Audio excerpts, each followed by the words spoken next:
Welcome to the Protagonist Pub. My name is Tammy, and this is where characters gather.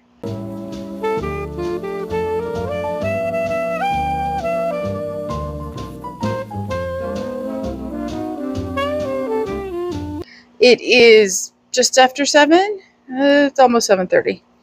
I'm filming early today. It has been an extraordinarily busy week, and I've gotten no filming done.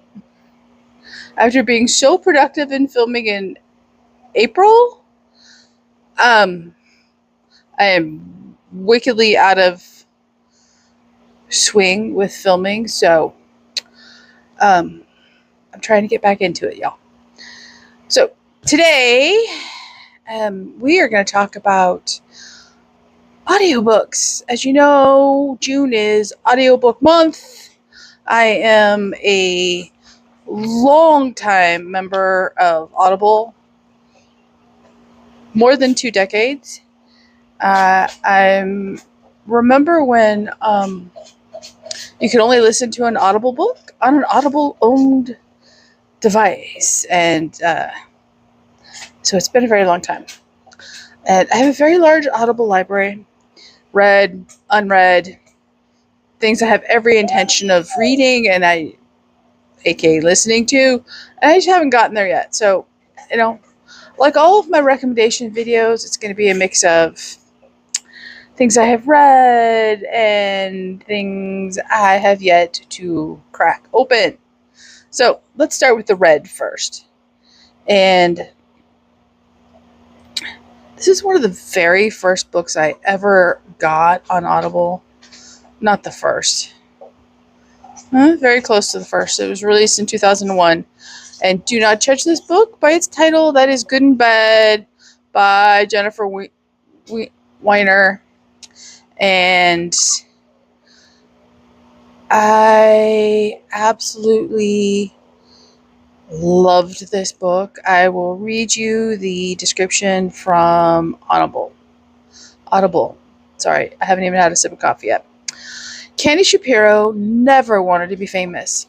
The smart, sharp, plus-size pop culture reporter was perfectly content writing about other people's lives on the pages of the Philadelphia Examiner.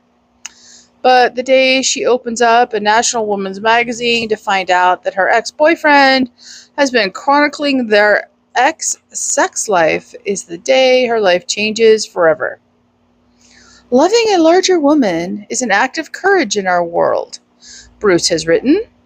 And Canny, who never knew that Bruce saw her as a larger woman, or thought that loving her was an act of courage, is plunged into misery and into the most amazing year of her life.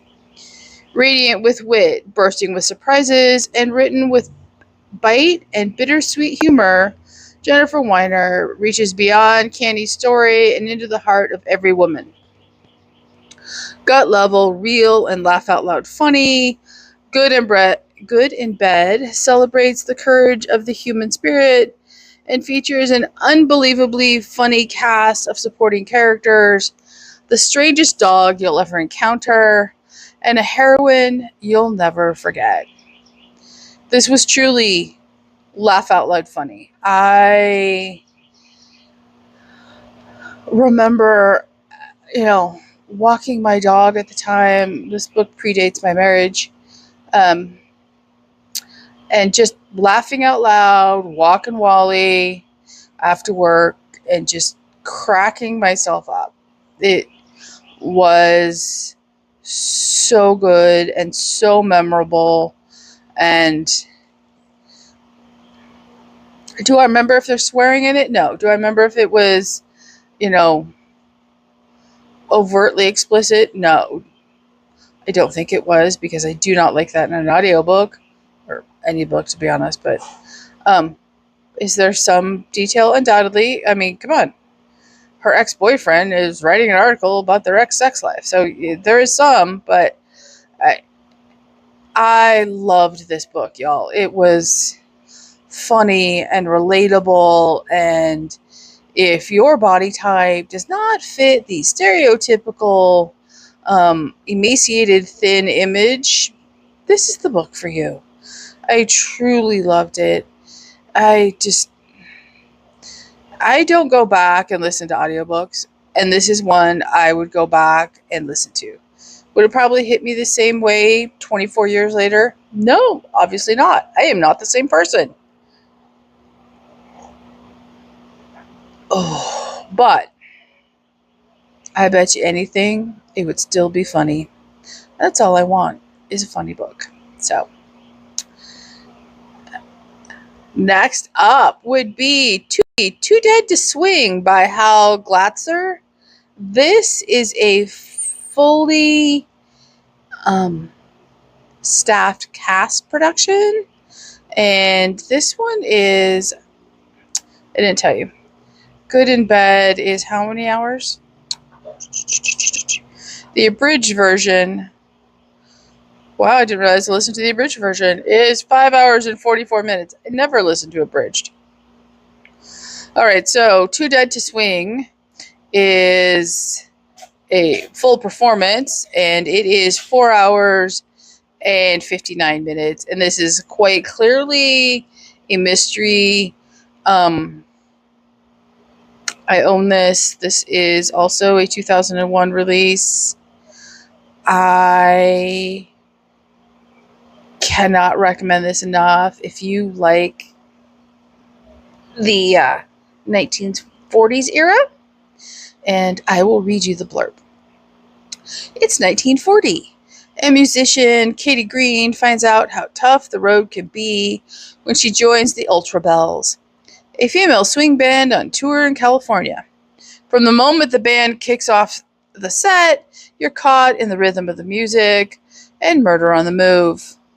Susan Egan heads a Broadway cast in this thrilling vintage mystery with swing songs performed by Anne Hampton Callaway, and it is based on the novel by Hannah Dobrin.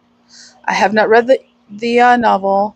I will tell you that this is an audio delight. And if you normally speed through audiobooks like at, double speed or 2.5, this is one you just want to listen to.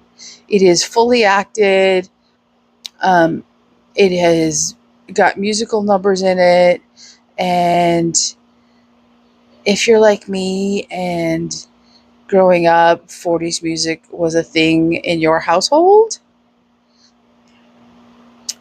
you will find nostalgia in this book. It was truly just a lovely, lovely listen, and I wish there were more books like this available on Audible.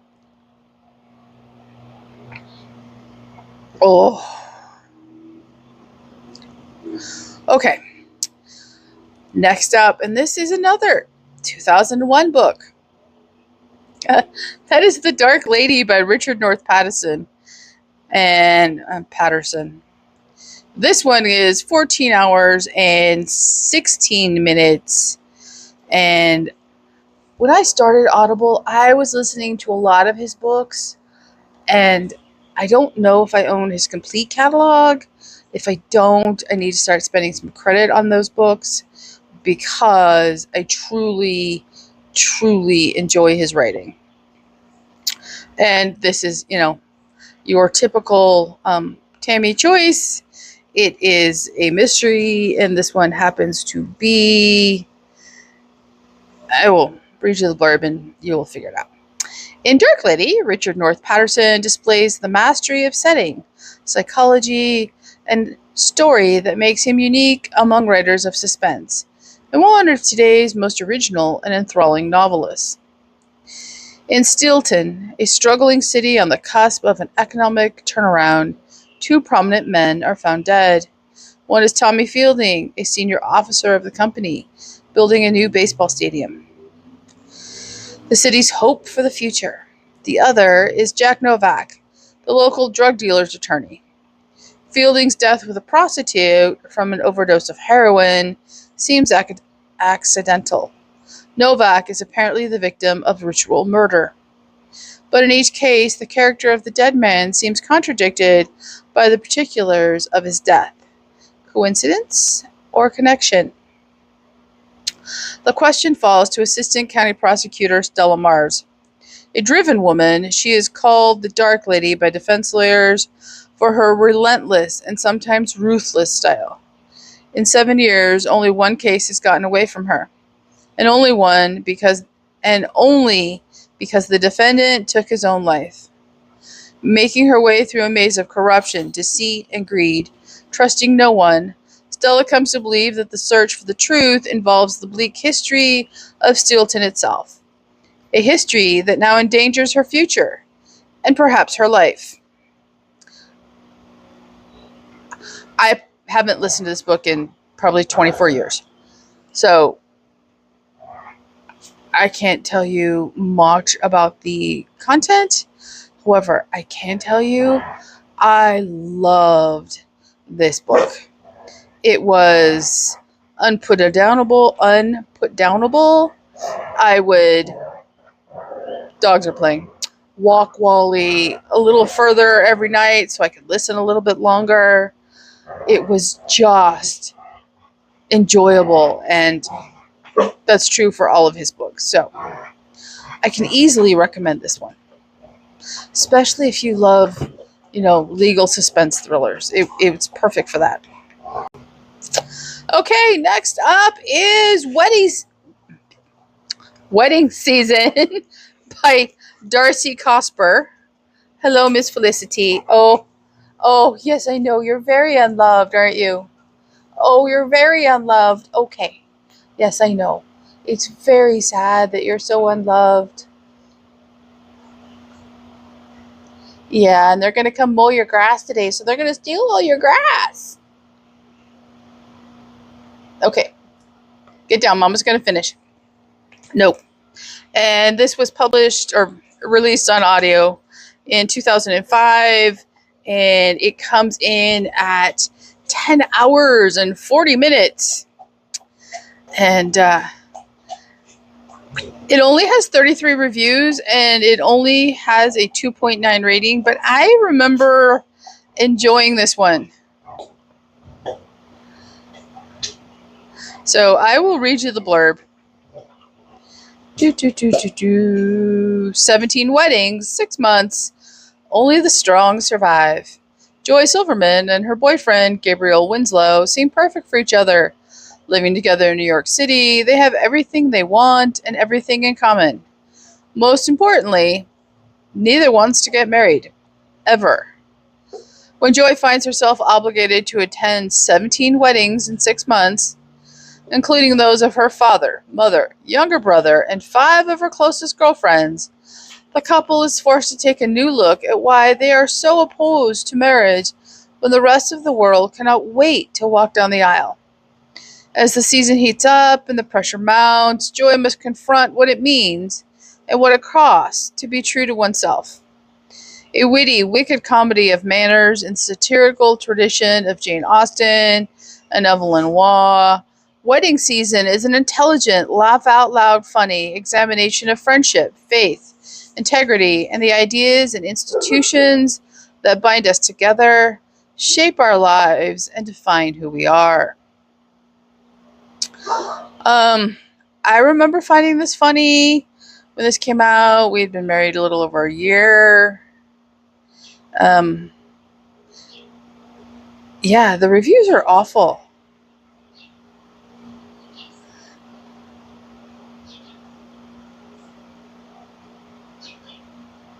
Okay, according to one review, there is a lesbian marriage in this book, which I would not have loved at the time I read it. I would not love it now. I don't know that I would go back and reread this one, or re-listen to this one. At the time I read it, it was just fluff. And I needed, knowing what was happening in our life at the time, I needed fluff. So I'm not going to not recommend it, but that's okay. Okay, next up is I own this entire series. I need to restart it from the beginning. That is one of the things I want to do this year, even though I've thrown all the roadmaps in the trash. That is The Secret History of the Pink Carnation by Lauren Willig. This is historic. historical fiction. It is a mystery thriller series, and the unabridged audio is 13 hours and 31 minutes. I have listened to the first book, which was released in 2005, but it being 20 years ago, I don't remember. And if I want to continue the series, which I do because I own them all, I need to go back and listen from the beginning. So I will do that. And I could read you all the tags. They range from a romantic comedy, a thriller suspense, spies and politics, espionage. And apparently, it's trying to drip on me. So, here's the blurb. Deciding that true romantic heroes are a thing of the past, Eloise Kelly, an intelligent American who always manages to wear Jimmy Choo suede boots on the day it rains, leaves Harvard's Widener Library bound for England to finish her dissertation on the dashing pair of spies, the secret Scarlet Pimpernel. Wow, I need to finish a cup of coffee. And the purple gentian. What she discovers is something the finest historians have missed. The secret history that begins with a letter dated 1803.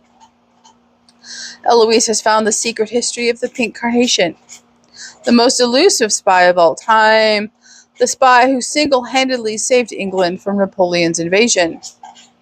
The secret history of the pink carnation, a wildly imaginative and highly adventurous debut, opens with the story of a modern-day heroine, but soon becomes a book within a book. Eloise Kelly settles in to read the secret history, hoping to unmask the pink carnation's identity. But before she can make this discovery, she uncovers a passionate romance within the pages of the secret history that almost threw off the course of world events. How did the pink carnation save England? What became of the Scarlet Pimpernel and the purple gentian? And will Eloise Kelly find a hero of her own? I do not remember the spicy romance. I cannot imagine that there is one, because I've never liked that in an audiobook. I remember this not being historically accurate. It's one of those occasions in which it doesn't, at least at the time I first listened to it, it didn't bother me. I own all the books. Hopefully that holds true. And I remember enjoying the humor of this book. And humor goes a long way in any book. So, it is one I'm looking forward to. Okay, and I believe all the rest of these are ones I have not yet read, but want to. Nope, that's one more that I have read, and I own most of this series too. I'm not going to restart it, however. That is The Kill Artist by Daniel Silva. It is the first book in the Gabriel Allon series, and this was first released in 2012. And the unabridged audiobook is 11 hours and 35 minutes. This is straight up spy fiction. And I love this entire series. I need to get caught up. This is superbly written. Tightly written thrillers like The Marching Season have made best-selling novelist Daniel Silva a favorite of readers everywhere.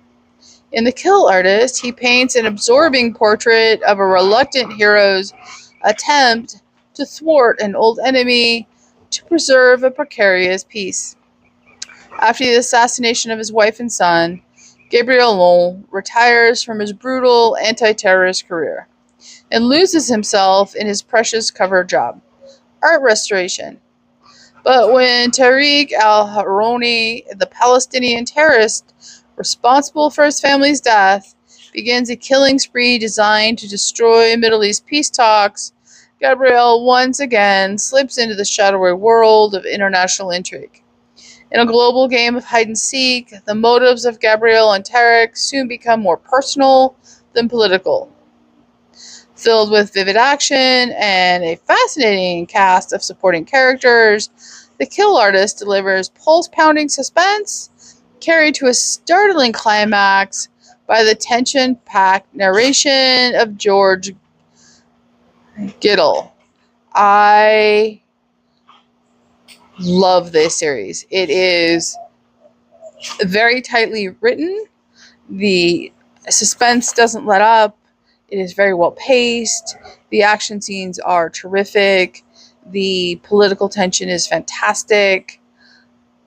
The fact that, he's maintained his cover job after he retires is everything about this series is top notch, and it is still currently being published, which tells you how well written it truly is. So I highly recommend that one. Okay, next up would be the books I have not read yet. Okay, first up, and this is a classic. Definitely qualifies for Big Book Summer, and I had never heard of it until it went on sale on Audible, and I picked it up at that point, and that is The Stolen Crown by Susan Higginbotham, and the unabridged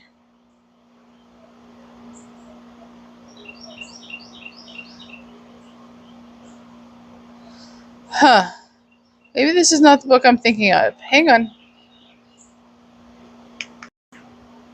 Okay, I was right. It's not the book I was thinking of, but that's okay. It does qualify for Big Book Summer, however.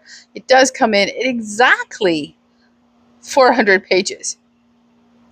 So, that's nice. Okay, so, in audiobook format, it comes in at 13 hours and 20 minutes.